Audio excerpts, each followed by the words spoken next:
In this video I'm going to show you how to create a simple home movie using Sony Vegas Movie Studio 13 Platinum. You can get a free trial of this software by clicking on this link here and by selecting the appropriate version for your machine.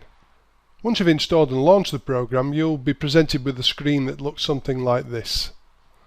Let's create a new project. I'm going to call it Test 2, so I'll just put Test 2 into there. And don't worry about any of these settings at the moment. I'm going to show you how to set that up later on in the video. So I click OK.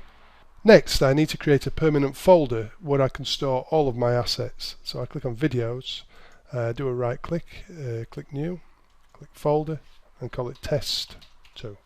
Next, I need to put all the assets that I'm going to use in my movie in the project folder. So let's get some videos to start with. And I'll take that one, and I'll take that one. And I'll do Control C. Go back to videos, go to Test 2, do Control V, and they're pasted in. Now let's get some music. I'm going to use this one. So I'll do Control C, go back again to my project folder and click Paste. Finally, I think I'll use a picture. So let's go in there and let's do that one, Control C. I'm just using any picture really, it's not really on topic, but it'll do for the purpose of this video. And I'll click in Paste. Okay, so those are our project assets. Next, we need to go back to Sony Vegas and import the assets into our project. So I click on Add Media, and I click on Videos, Test 2, Project Folder, do Control A to select all, and click Open. And all of those assets now have been brought into the Sony Vegas Media Manager. Let's drop one of the clips onto the video timeline and see what happens. So if I just drop that on there and press play, it plays the video. Now there are lots of bits of this video that I don't really want, so I don't want the whole video on there. So I'm going to delete it, and I'm going to put my mouse over the top of the video clip that I want in my timeline, and I'm going to do a right click and click on Open in Trimmer. Now this is a special editor that I can use to take the pieces of the video that I actually want in my movie. So for this movie I want this section, so I can drag along until I find the bit that I want. That's it, and I want to start there. Now I'll press I on my keyboard, and that adds these two yellow tags, and this is called the insertion point. And now what I'm going to do is I'm just going to drag that one to the right there, and I'm going to move the scrubber up and down. He kisses his mummy, turns away, boom, that's it. I'm going to stop there. That clip's going to stop there. Now I need to put my mouse over between the two yellow tags and do a right click and select loop region. And now I'm going to get that and I'm going to drag that onto the timeline and put it at the beginning of the movie.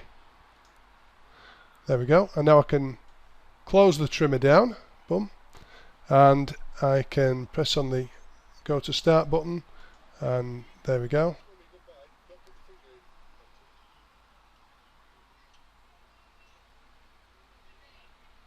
And that's it. So I'm happy with that clip. Now I'm going to get the next clip. So I'm going to select that one, do a right click, open in Trimmer, and I'm going to press play.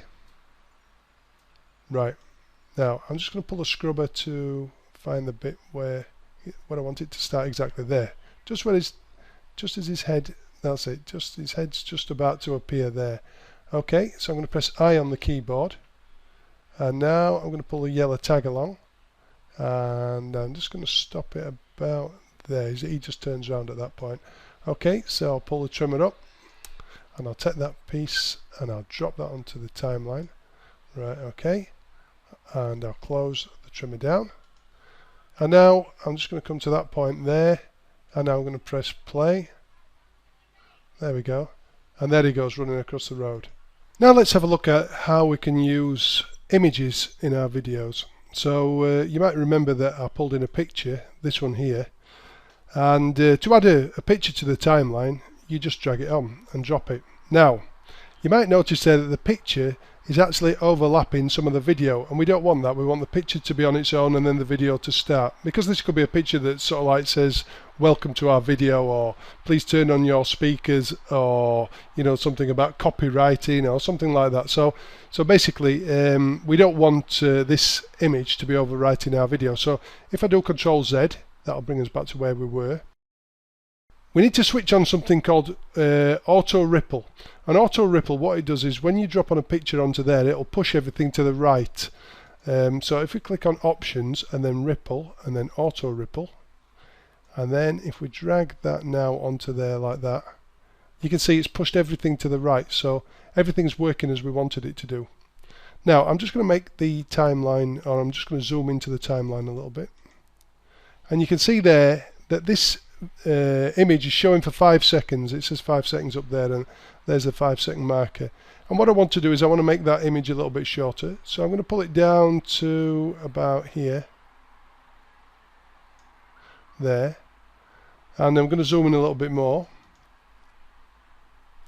and then I'm going to pull it across because I want it to be about exactly a second. And there's the 1 second marker, so I'm just going to drag it along to there and let go. Okay, so now we've got an image that will play for a second, and then we'll go into the first video clip. So let's press play. There we go. Next, I'd like to show you how to do something called crossfading. So I'm going to pull across to the intersection of the 2 video clips, and I'm just going to click there, and I'm just going to play a short section of that video. Can you see how it transitions from one video clip to the next? It's a straight transition, there's no fade. So what I'm going to do is I'm just going to put my mouse over there, and I'm just going to pull it a little bit until I get to about point 1, till that says point 1. There we go. And now what I'm going to do is I'm going to play it again, and just keep an eye on this, and you'll see that it fades from one video clip to the next. And I can make it longer if I want, and let's do quite a long, there's a 1 second fade, so that's quite a long video fade. So there we go.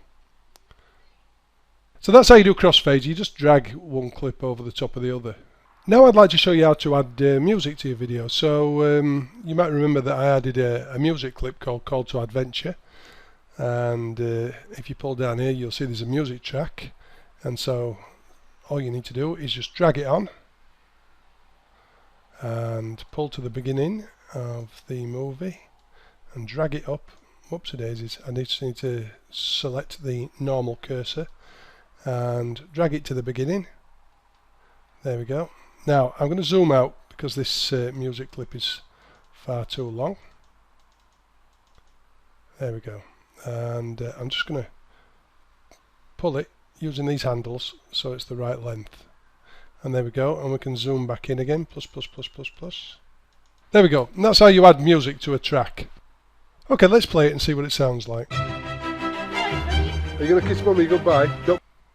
Now it's a little bit too loud, the music's a little bit too loud. So we can use this volume slider here to make the music a little bit quieter, or we could use this volume slider to make the video sound louder. I'm going to drop the music down, so I'll start playing again. Are you going to kiss Mummy goodbye? Don't put your finger in, Monty. There we go, and that's about the right level. So that's how you adjust the volume of the music. You just move this slider up and down. Now I don't really want the audio, the video audio playing, so I'm going to switch that out, and it's quite easy to do. I just click on that there, and now when I press play, there's no video audio, so you can switch your audio on and off using these buttons here. Now let's add a black and white effect to our video. So click on video effects and select black and white, and I'm going to use 100% black and white, but you could select one of the other ones and see what it did. I'm just going to show you how to use it. What I need to do is I just click in the timeline and I do Control A to select all, then I pull up and I just get that video effect and I just drop it on top of the video, and because I've got everything selected, it'll apply it to the whole video. Okay, and you can sort of like mess about with these controls, selecting how much black and white you want to apply and things. If you don't like an effect, all you have to do is click on that. Say you've applied it and I didn't like the look of it, I could just click on that and that would take it away. There we go. Okay, so let's say I'm happy with that. Let's have a quick look and see what it looks like. And there we go, we've got this nice black and white effect. Now sometimes it doesn't really look sort of like a proper old black and white movie, so sometimes I put a bit of sepia on it as well to make it look like a real 1940s movie. So if I pull down to sepia, there we go.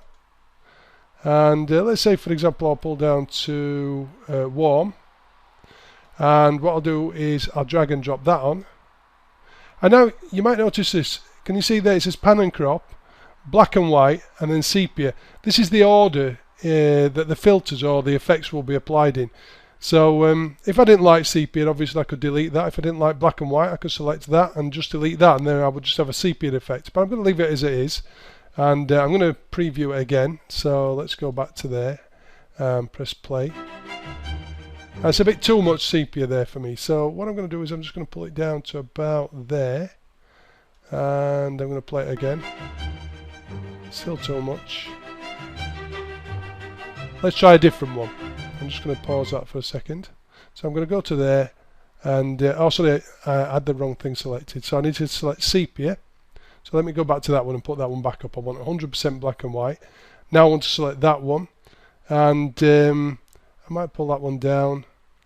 You can actually see, if you look at this video preview window as I'm doing it, you can see that it's actually showing you what's happening. So I'm going to leave it about there, and I'm going to shut that down. Let's have a quick look. And that looks like a bit more like a true old-fashioned black and white movie to me. Now there's one last thing to do before I render this movie or turn it into an MP4 file that I can put on YouTube or Facebook or something like that. And that is, I just want it to fade out at the end. I don't want it to just sort of like drop, change to, I don't want it to transition to black so abruptly. So what I can do is I can click on that fade icon there, and I can just pull across like that. And what it's doing is it's adding a fade. Let's make it a second. There we go. Right, so we've got a 1 second fade to black at the end of the movie now. So let's see what that looks like. So I'm going to play that. That's nice. That's a nice transition. Okay, so let's say for example I'm happy with that movie now. I've watched it through and I'm happy with it. Now it's time to produce it. So I come across a project and I click on Make Movie. And you can either save it to your hard drive or you can upload it to YouTube or Facebook. I'm going to save this one to my hard drive. I'm going to click on MPEG-4. I'm going to click Next, and now it's rendering the movie. Okay, so now it's finished. Let's click on Play File.